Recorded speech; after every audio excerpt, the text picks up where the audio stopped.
আসসালামু আলাইকুম, welcome to back my channel. নতুন আরও একটা ভিডিও নিয়ে এলাম আপনাদের মাঝে।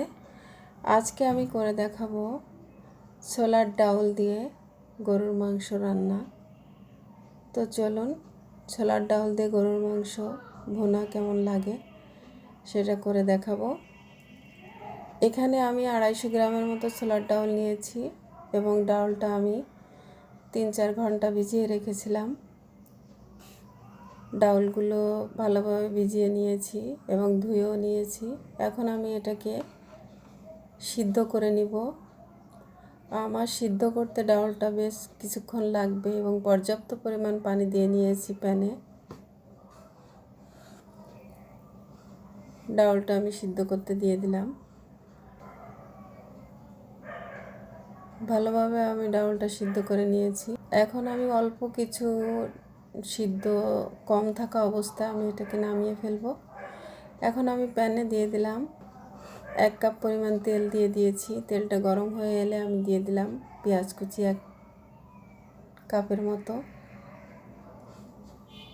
পেঁয়াজ কুচিটা আমি ভালো করে ভেজে নিয়েছি। এখন এখানে দিয়ে দিব জিরা বাটা 1.5 টেবিল চামচ, আদা বাটা 1.5 টেবিল চামচ, দিয়ে দিলাম রসুন বাটা 1.5 টেবিল চামচ। সবগুলো উপকরণ আমি দিয়ে দিলাম এখানে। এখন মশলাটাকে একটু ভেজে নিব।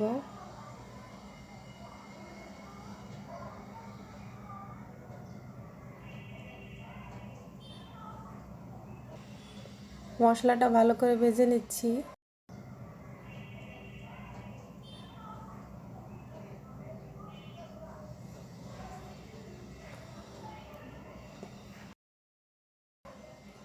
এখানে দিয়ে দিলাম 1 টেবিল চামচ শুকনো মরিচের গুঁড়া, 1 টেবিল চামচ লবণ, স্বাদ মতো যে যেমন খান। দিয়ে দিচ্ছি হলুদের গুঁড়া 1 টেবিল চামচ। তো আমি উপকরণগুলো সুন্দর করে মিশিয়ে মশলাটাকে ভেজে নিব। মশলা যত বেশি ভাজবেন আপনার খাবারের স্বাদ তত বেড়ে যাবে। এখানে আমি 1 কাপের মতো মাংস নিয়েছি, প্রায় 250 গ্রামের চেয়ে একটু বেশি। মাংসটা আমি তেল চর্বি সহ হাড় সহ নিয়েছি। ডাউলে তেল দিয়ে রান্না করলে ভালো লাগে কম বেশি। তো আমি মাংসটাকে সুন্দরভাবে কষিয়ে নিব মশলার সঙ্গে।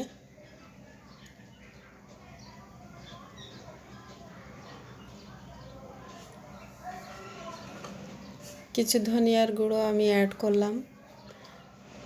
দিয়ে দিব গরম মশলা, এলাচ এবং কিছু লবঙ্গ।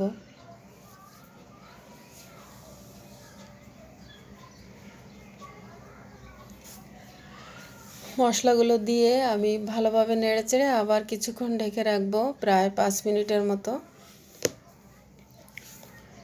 আমার মাংস কষানিটা দেখেন অনেকটা হয়ে আসছে।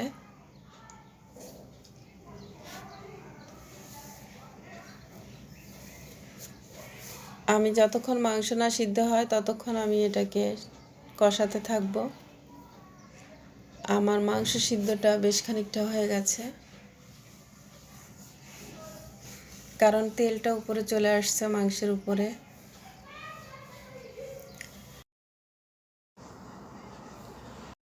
এখন ছোলার ডাউলটা দিয়ে দিব। ছোলার ডাউলটা আমি সবগুলো দিয়ে দিলাম। ছোলার ডাউলটা আমি দিয়ে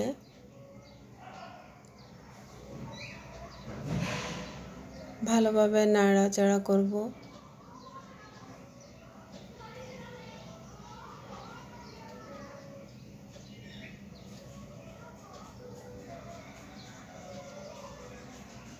ছোলার ডাউলটা এভাবে রান্না করলে খুবই টেস্টি এবং অসাধারণ হয়। আমি এখানে কিছু আলু অ্যাড করব।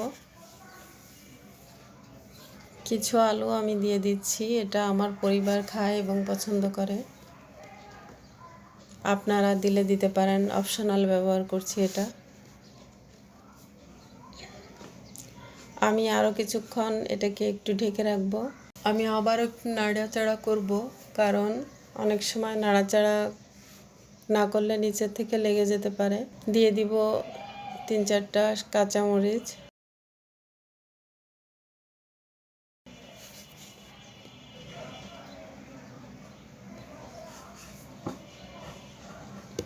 কিছু পানি অ্যাড করব। আমি ঢেকে দিব অ্যাড করে।